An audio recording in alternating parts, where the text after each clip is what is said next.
curator anymore, and I will take this opportunity to say that John Maney is now our new curator-in-chief, because we're kind of in a committee. I'm still with the committee, but just to make it official.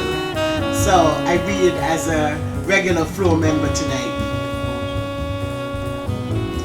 So this poem I call my psalm. It's my psalm, my praise song. You can put in your own little things to be grateful for in your heads while I read.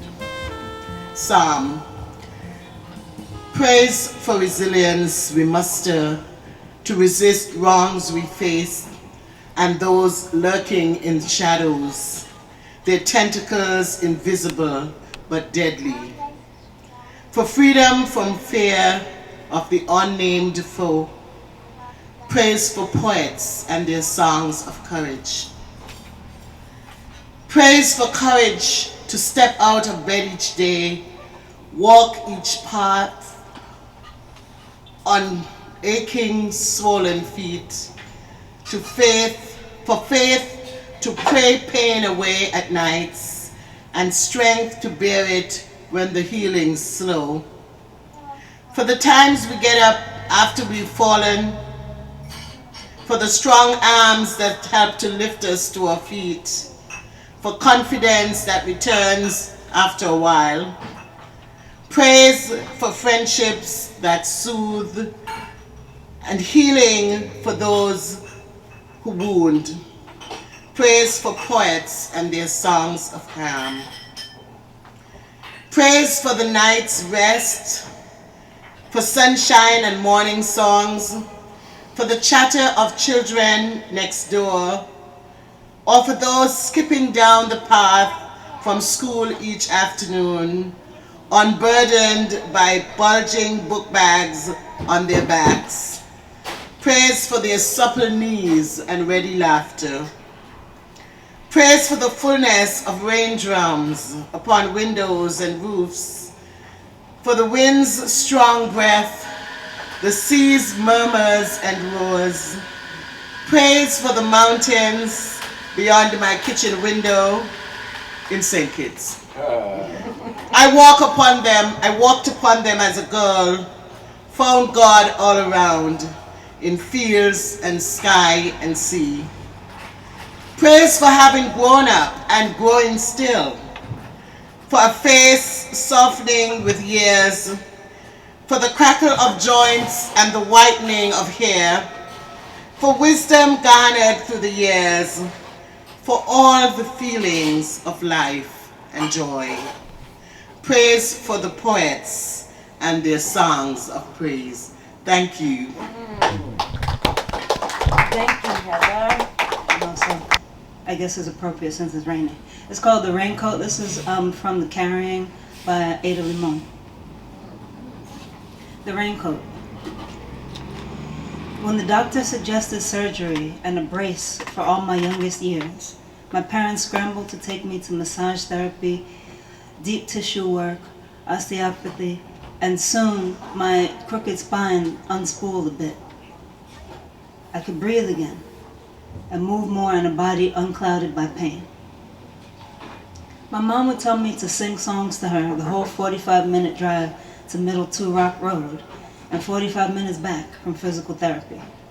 She'd say that even my voice sounded unfettered by my spine afterward.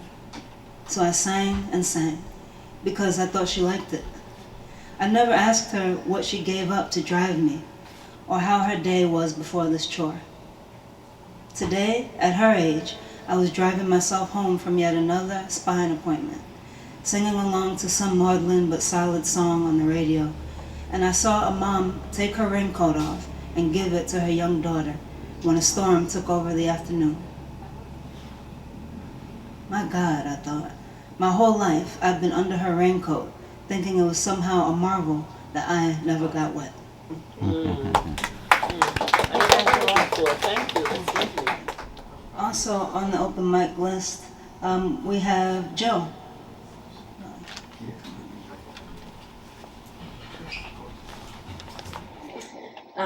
In keeping with the theme of gratitude, which Heather introduced us to.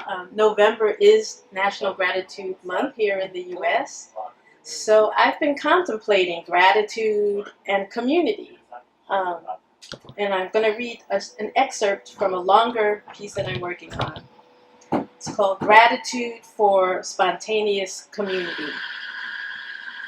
With all that's going on, it can be difficult to remember that positive things still do happen, that interspersed among the difficult or unpleasant interactions during a routine day, and which unfortunately I've come to expect, there are a few that are also unexpectedly delightful.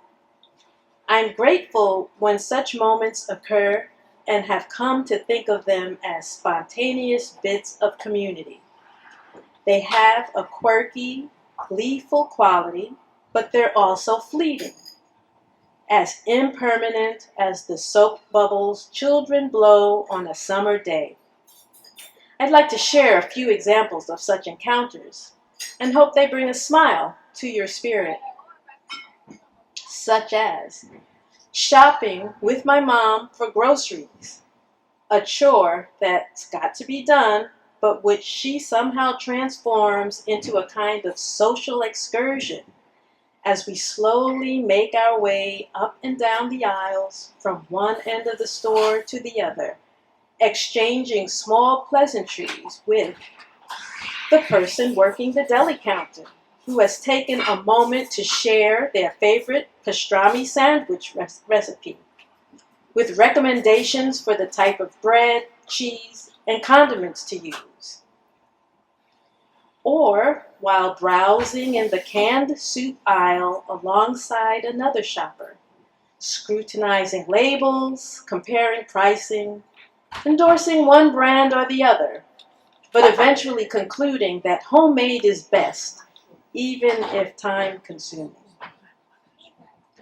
Or asking for assistance from a store employee or fellow shopper to grab something too high for us to reach. Or finally, randomly chatting with other hostages in the checkout line, passing the time while we wait our turns. Because of the 14 available registers, only 3 are actually open.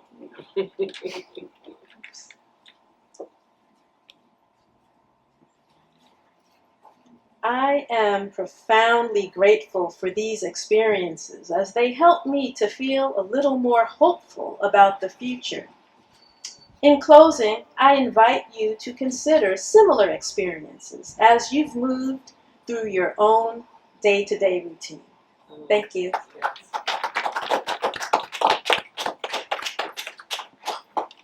Nice.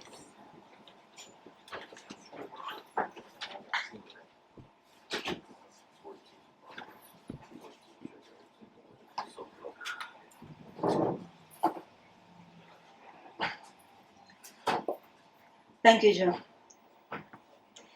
So now we can get into our features. We have 3 features for tonight that MTK has mentioned. Allia, you ready? Okay, so I'm going to read the bio of our first feature, Allia Abdullah-matta. Allia Abdullah-matta is a poet and professor of English at CUNY LaGuardia and the Graduate Center Africana Studies program, where she teaches composition, literature and culture, creative writing, ethnic studies, and women, gender, and sexuality studies courses. She writes about the culture and history of Black women and explores the presence of Black bodies. Abdullah-matta has published chapbooks, Washed Clean and Blues Political, 2021, Black Print, 2024, and critical pedagogical articles. She is working on a collection of poems inspired by archival and field research in South Carolina and Georgia, funded by a CUNY Brezzi grant. William? Yes.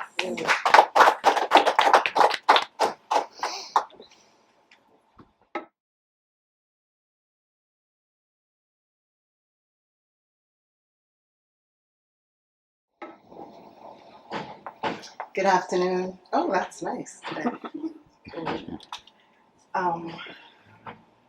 So I get started, I just want to kind of do a little plug. So I'm one of the co-editors, and there were way too many of us. There were 8 of us. It was insane. Of this book, Winter in America Again. Poets Respond to the 2024 Election. And we were doing another anthology that we're trying to get out by the midterm elections. So I'll send it. If we have your info, I'll share it. It'll be on Creative Expressions Facebook page or whatever. And it's going to be called Winter in America Still. Right? And now there are only 4 editors. So I think it'll be as amazing, but also just we have more time. We literally did it like in 6 weeks, like right after the election happened. Somebody had an idea, we got together. So I urge everyone to kind of look at it. Our website, I'll tell you later because I don't know by heart. And we're also doing workshops online, free workshops. So if you go to our website, we have one coming up, and then we're trying to do 2 more before, so people can kind of get a sense of what we're doing in the anthology and what we're looking for. Okay? I may read one from here, but I don't know. We'll see. All right. I love this. This is so great. So, all right. Let's see if I could do this. Those of you who know me know I usually read from paper. So this is new. And I am working on a bunch of things, and so some of this stuff is around that. I think most of this, except maybe one, is some new stuff I've been working on this year. Red, White, and the Blues. Dear America, I am tired. That's not going to work for me. Dear America, I am tired of your hate and your violence. America, you make me too tired to sit down, sit in, and protest on the streets. This is your poem, America. I am tired of your land of isms. America, your racism runs deep from sea to shining sea. Your poverty spits bread, cheese, butter, and flour lines in 1935. Balloon interest rates and underwater mortgages in 2008, canceled vaccinations in 2025 after COVID death toll numbers in 20 and 21. America, my ancestors jumped from slave ships and swam Atlantic Ocean shark waters with glee, freestyle back, breast, and butterfly strokes until they drowned. They knew that journeys in shackles would never mean freedom. America, this is the land of the unfree. You have reneged on your promises of freedom. Your class politics stifles the poor and working poor, unhuddled masses, unsnapped by snap. Your class politics embraces gentrifiers and gentrified ghettos, bankrupt crack spots renovated to $1,107 per square foot or $1.5 million, condos and townhouses in Harlem, do-or-die Bed-Stuy, Bedwick, and Sobro, aka the South Bronx. America, you make me weary, weary, weary. This poem sings your blues and wonders, can you keep your words? Will you ever stand for freedom?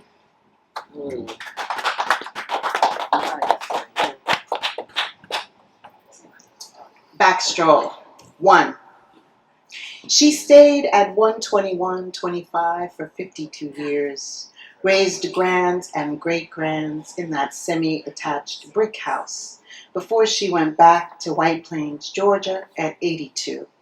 She slept in the basement with her husband and in the front room after the son and his wife bought a house, left upstairs to the divorced daughter and her 3 kids till they moved to Co-op City in the 70s. They moved back upstairs after everyone who could stand straight and pay their own bills. She left the basement for any strays that needed to return. 2. We congregated at 12125 on weekends. She fried enough chicken to feed at least 15.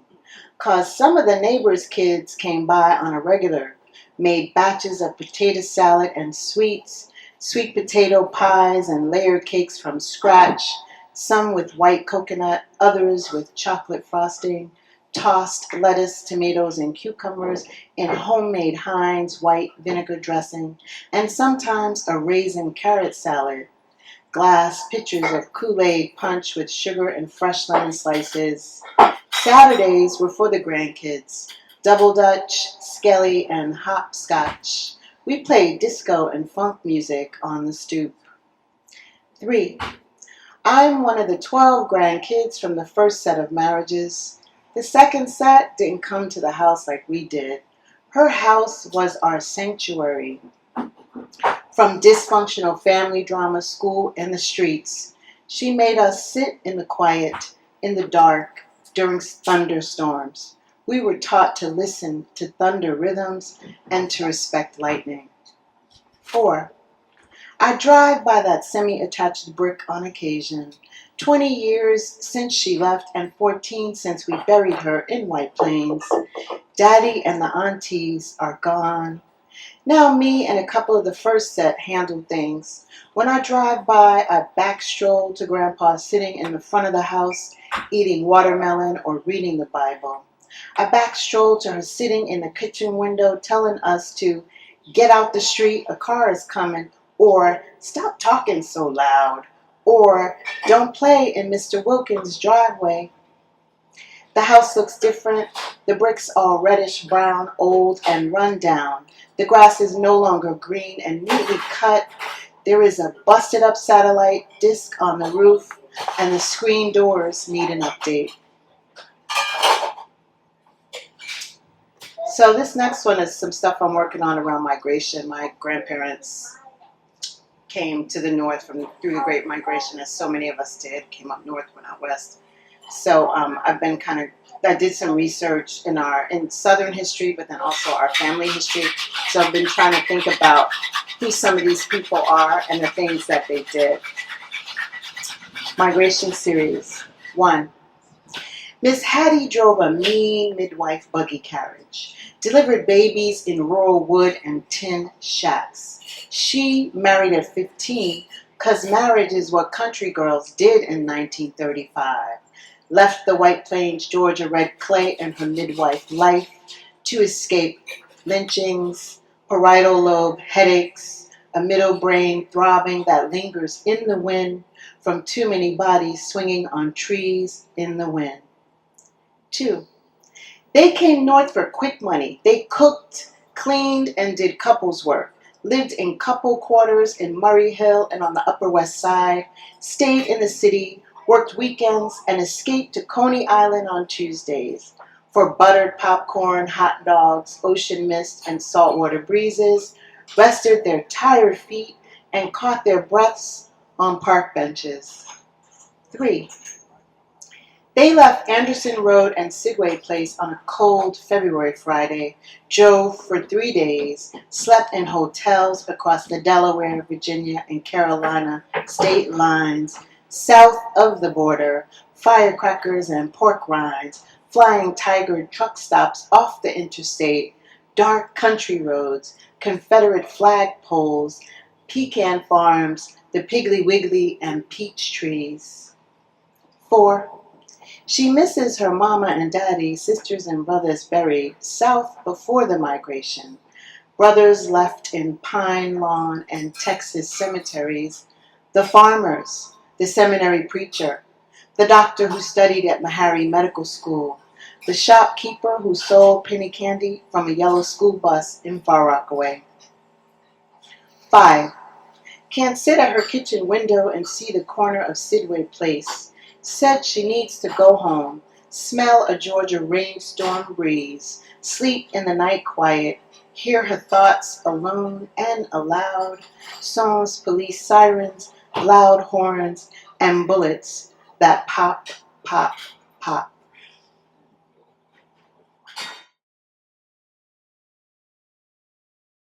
Story as I knew it. and it's called the city of Jenin.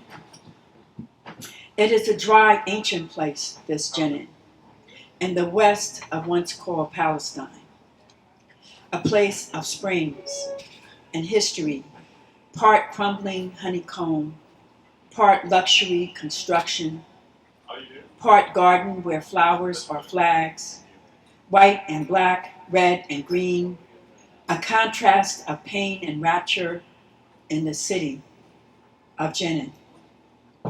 When bombs burst, sudden migraine, noise blinds the mind. Run, hide from the blue sky, dare to defy, dare to undo what tanks have done in the city of Jenin. First Arna, then Juliana built a freedom theater. Actor and filmmaker, a braid of race, both Jew and Arab, he'd made his name in the world. His mother, Arna, spoke her vision. Quote, "Here, children can step into fantasy. We have a city of jewels, each child a treasure tower. We need to heal, because what are we to do when children become bombs in the city of Jenin?" Now, I can't really sing, but it's supposed to go. You got to imagine Joan Baez. See those children yonder, they all dressed in red. They must be the children that Moses led.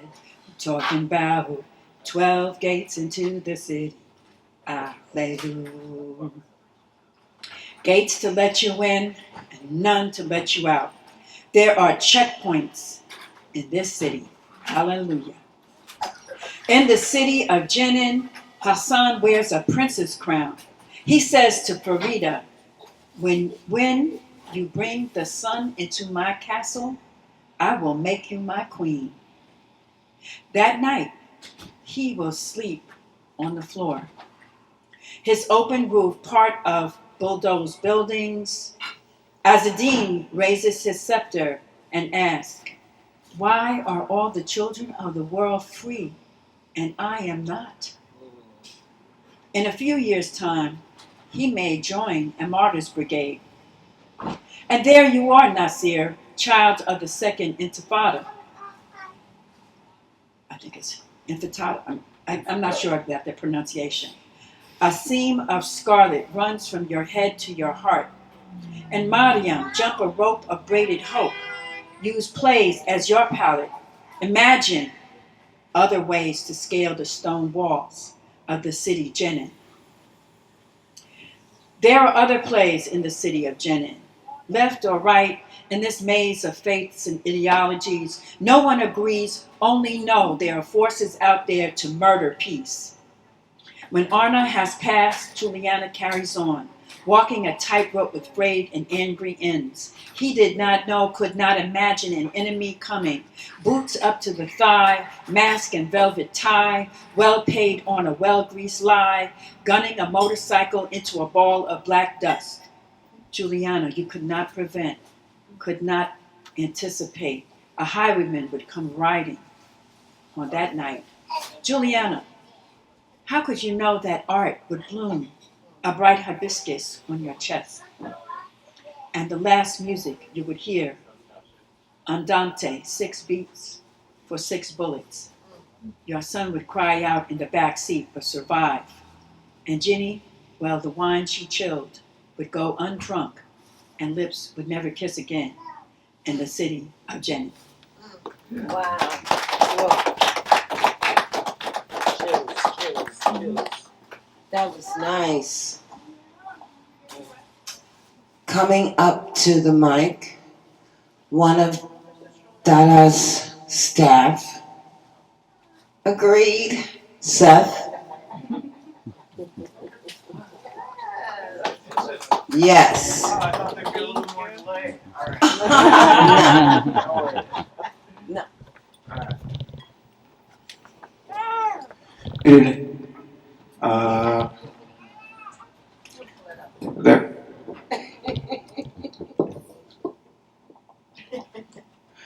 There was a certain stillness in the air, Found nowhere in my breath.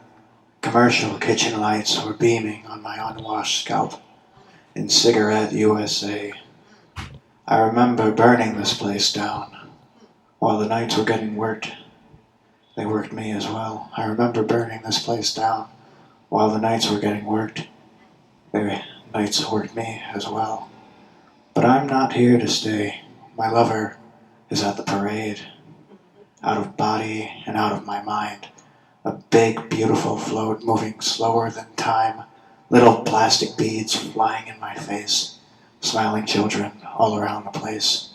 That's how that should go. The crowd becomes part of the show. Wow. Thank you. Of course, yeah, cheers. Thank you. Wow. Nice. You messed me up.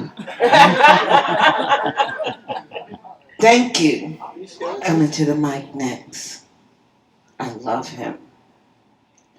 Austin Alexis is the author of chapbooks Lovers and Drag Queens for Lincoln and Other Poems that came out in 2010. His full-length poetry collections are Privacy Issues 2014 Maggot Poetry Award and the Whirlpool Bath 2025 Peasley Books.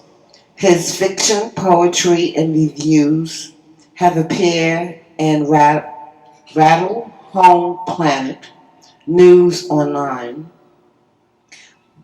Barrow Street, Hawaiian Pacific Review, and in other journals and anthologies. He received a Poem of the Month, citations from Indolent Books, first prize in the Great Weather for Media Press Flash Fictions of the Month contest, and honorable mention and finalist placements in competitions sponsored by Kenyon Review New Millennium Writings and the Downtown Urban Arts Playwriting Festival.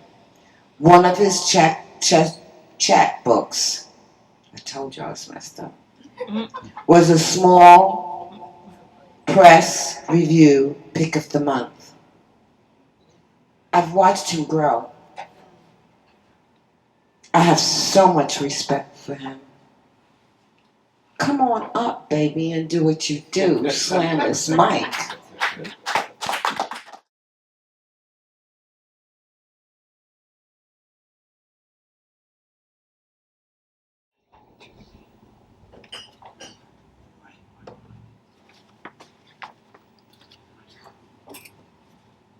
Well, thank you everyone for being here.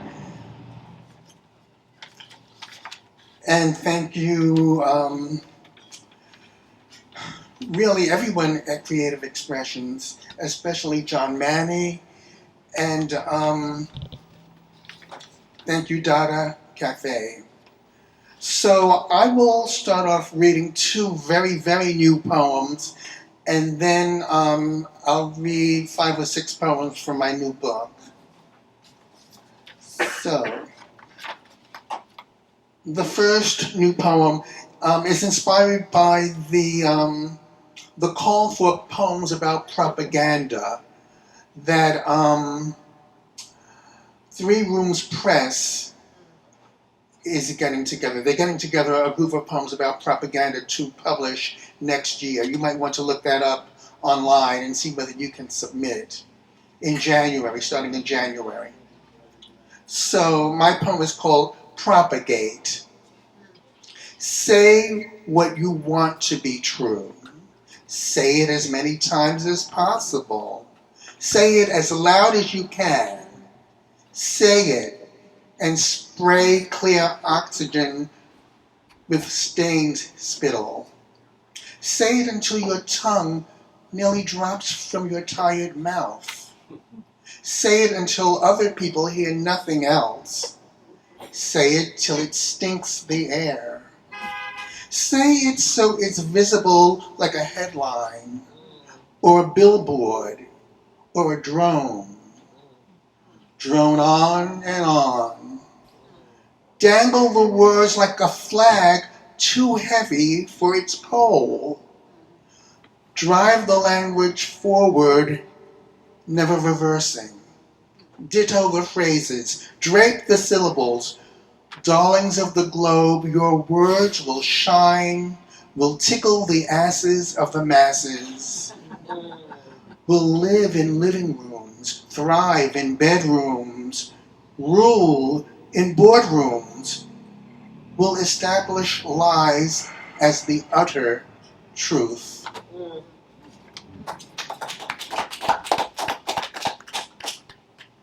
And this is another very new poem. I don't think it needs much of an introduction. It's about relationships between people and also the relationship between a person and writing or literature. Love.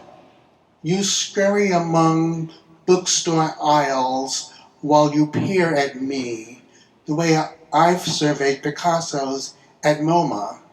If only I were as interesting as a Picasso. Here in this literature museum where books stand at attention like sunflowers, I page through Russian novels, simultaneously thinking of the person I couldn't love because he had put down the Russians, sucked his teeth at Christina Rossetti, disrespected Thornton Wilder, rolled his eyes at James Joyce. He lacked the imagination for fiction, had no poetry in him. But you work at this bookstore, look up titles and databases, cradle books between your chin and your upper chest as you carry them to customers. I assume you value the philosophy of George Eliot, the boldness of Ibsen, Plath's pounding penetration, the searching eye of Didion, the lightning truth of Morrison. If you embrace the greats, I admire you enough to fall into a romance with you, inspired by fiction, animated by drama, percolated by poetry's heat.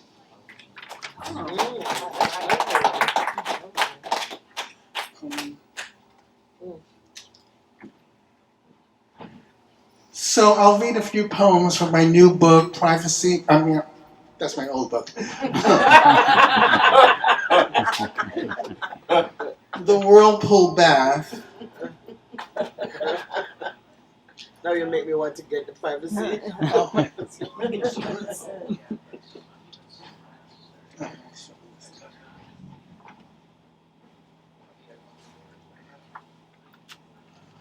So in the middle of the book, there are some poems about people. Some of them are imaginary people, like Madame Butterfly from the opera, and some of them were real-life people. So I'll read a few of the ones about real-life people.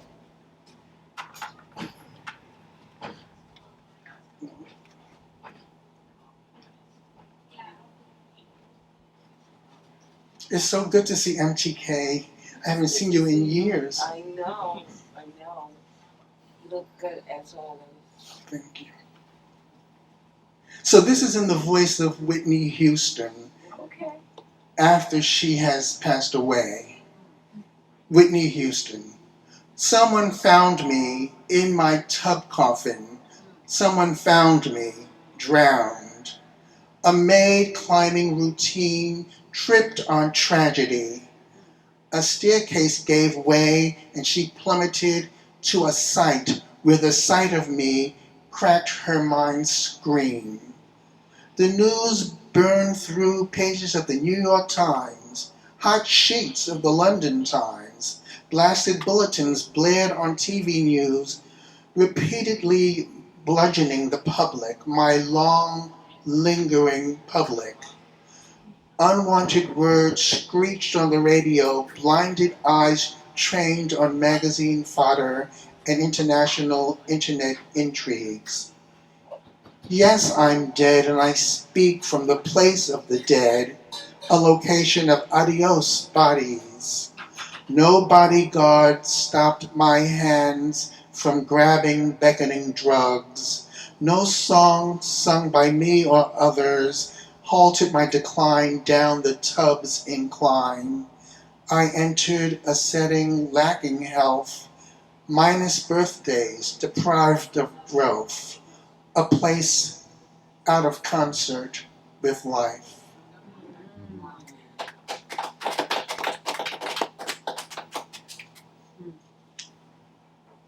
And this is one of my George Floyd poems, and it's told from the point of view of the police officer. It is meant to be ironic. Some people, I have to say that because some people get offended, not knowing that I mean it ironically. To George Floyd, I held my weight on your neck, hunkered down as if for a day of vigilance against imagined danger. A mosquito buzzed near my scalp.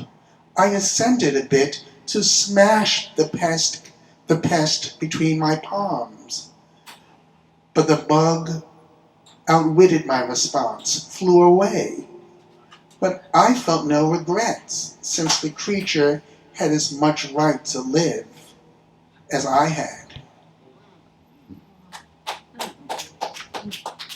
And this very, very short poem is inspired by the man who started the Schomburg Center for Research in Black Culture. I heard this tale about him, a librarian's early experience. Your people have no history, the teacher said, the hammer of his utterance fracturing children's bones, their frail skulls. In the wilderness of the teacher's words, rapids nearly drowned a child until the lifeboat of research arrived, the lifeguard of knowledge.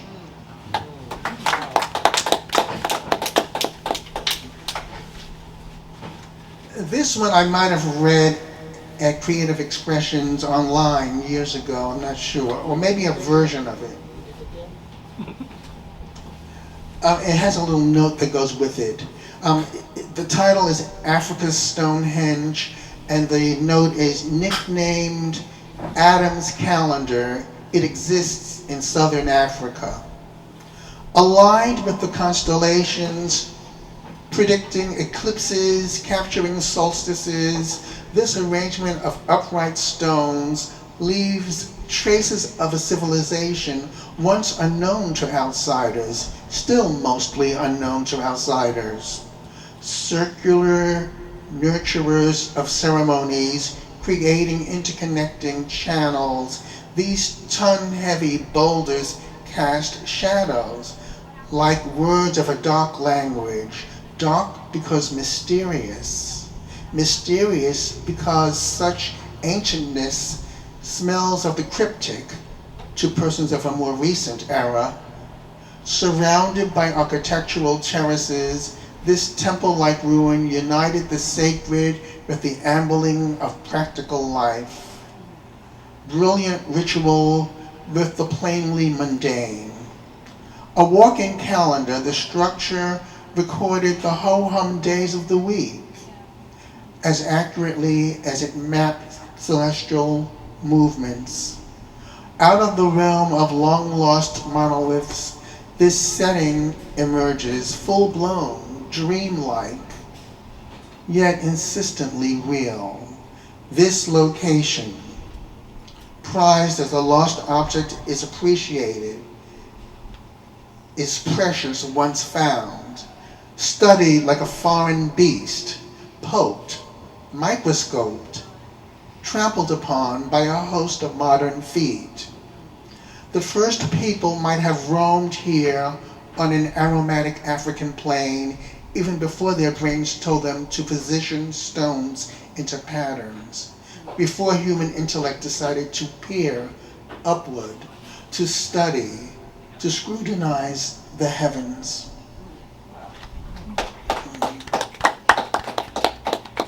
And then I think I'll end with one of the poems from the beginning of the book.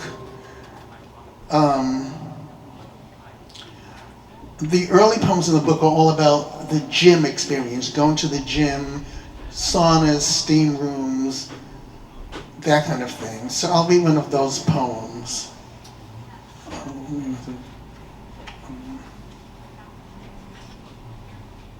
The steam room. Someone coughed, has coughed, coughs, is coughing. Is the COVID virus wafting on steam, in steam, through the steamed air? Is the toweled man breathing in illness, breathing in illness as he slumps back? The wet white wall greases his hairy back. His skimpy pale towel barely covers his crotch. His thighs slip on the lubricated tile slab passing for a bench. He fidgets in agitation, then exhales in relaxation. The thin glass door allows fluorescence in. No one truly looks at anyone, though everyone glances at someone. Tiles gleam in the light beams, like the tiles in a catechism's pictures. Its depiction of heaven. These tiles idealize themselves into something as delicious as the decor of paradise. The room encompasses hell and heaven. Rivulets of sweat scald and anoint the patrons of this place. This convent of heat, where steam is a veil that exposes one to viruses, to the sensual, to the sacred, to the inner life, where the earthly and the heavenly unite. Thank you so much.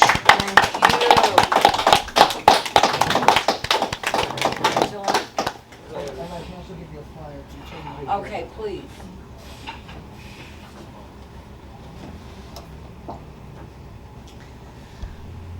Okay, we had our second great feature, so thank you, Austin.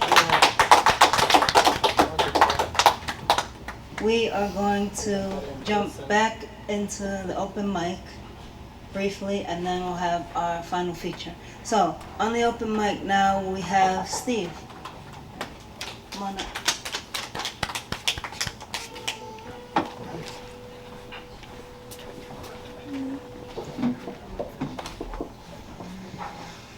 Try not to ramble on.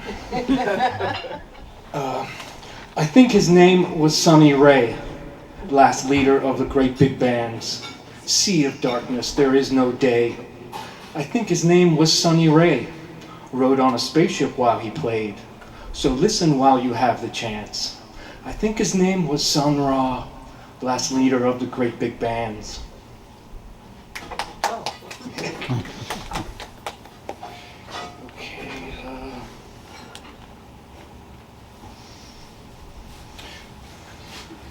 What is stemming off track? It usually gets better later, but it seems as of late there's a struggle to find any form, idea, platform. And the struggle goes on as airports take a break. Right now I am on one. Black turns, evening grosbeaks. Some are expert mimics, European starlings, shipped across Atlantic, oceans people aiming at assigning meaning. From a line in Shakespeare, recorded lists are long to why they were hauled here. Males, blue coloration, female starlings flesh tone, pink at base of their beak.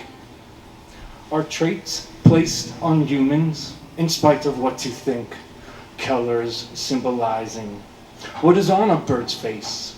Nothing meaningful there, none of significance to why they were hauled here. Shipping's much easier, cargo multiple times. Don't wait for a flyover.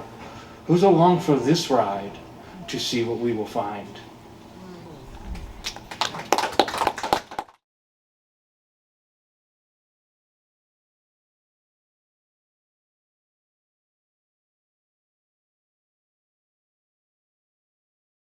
But we'll go back to Queens. I don't know if any of you saw there was an episode of Secrets of the Dead on an individual whose name is Martha Peterson, but they called her the Lady in the Iron Coffin. But she had been in the first free black community in Queens, which was Dutch Lane, which is kind of modern day Elmhurst.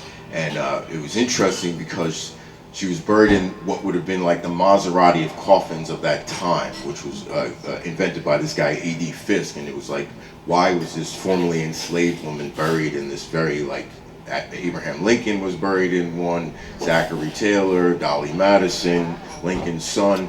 So like, it didn't quite add up anyway. But what became the more intriguing part is this company was building a garage, like in the 21st century, and they hit this pipe, and this body was in there, and it was so well preserved. They thought it was someone who had been killed like within the last week, and it was actually Martha's body, who was at that point had been dead 160 years. So they, dug her up, figured out that it wasn't a recent murder, and took her body out to Jersey to be preserved and kind of examined, and they figured out she died of smallpox, and then they brought her and reburied her back in Maspeth. So this is it's called Twice, and it's meditating on the fact that she's buried twice, and I'm sort of imagining that even in death, she's conscious of like the movement of going to Jersey and going to the different parts of Queens. So Twice, from Martha Peterson, who died in 1851, was accidentally unearthed in 2011 due to construction, and then had her second funeral at Jackson Heights' St. Mark's AME Church. Twice. In an iron coffin off a road of packed oysters, where nothing breathes or seeps under wheel or foot, in the Dutch Lane churchyard where willows nick fieldstones and my family name clutched one lung of our community's unbuttoned black breath. Bury me first. Near a carpentry shop smack of stacked boards and hammer clang, where wood would try to keep from weeping, near where the four founders had been shackled pippin pickers on this acre shaped like a tricorn hat. Nagging the earth, the sexton, in the joint of his mouth a clay pipe, a nest of tobacco sewn in its bowl, the smoke a snowy egret's first fluttering, all to shew his hunger. Bury me second. After a backhoe has elbowed and unearthed me, in a carriage without a horse, in a carriage that rumbled and barked, I heard Harding, I heard Island, I heard Grand Central beside Express and Parkway. I heard wails, honks, and roars. I witnessed roads wide as 9 meeting houses glued together with a hallelujah of tissue and fish. Theirs were not wheels of hickory and iron, but rubber, one called steering. I lay in something that felt like something between shaved wood and pippin peel. I was wrapped in something sealing me with what seemed like mice teeth, laid on what they said was a steel table. Double-gloved and waist-aproned strangers, their eyes glazed me, then boxed me 2 years in shiver dark. But again, in a carriage without a horse, in a carriage that galloped and barked, I heard Hudson, I heard Hackensack, I knew River. I heard Jersey, I heard Orange, I heard East. I heard wails, honks, and roars. 3 years boxed, shivered, rockabye, within the Houston funeral home's weak yellow walls, where workers cuddled their breath boxes when they came this close to my must. Wrapped me in 3 more bags with mice teeth, buttoned me in a mahogany coffin, a raised chocolate bar, and I, death's filling. In a carriage without a horse, in a carriage that rumbled and barked, I heard interstate, I heard freeway, I heard turnpike. I heard back near where it all began, a casket spray, orchids, trailing greens, hydrangeas. I heard a choir sing, nearer, my God, to thee. And what I heard was St. Mark's AME. Trust in the Lord with all your heart and lean not on your own understanding. The service as if I died a week, not 600 seasons before. Earth me again, my Lord, as in a carriage without a horse, in a carriage that galloped and barked. I heard due east, due south, then Maspeth. I heard airport, I heard Olivet, I heard cemetery. I heard shovel, I heard silence, I heard twice. Wow. Okay, thank you to David Mills. Also thank you to Allia, Abdullah-matta. Thank you to Austin, Alexis, and all of our open micers. And give it up for them one more time.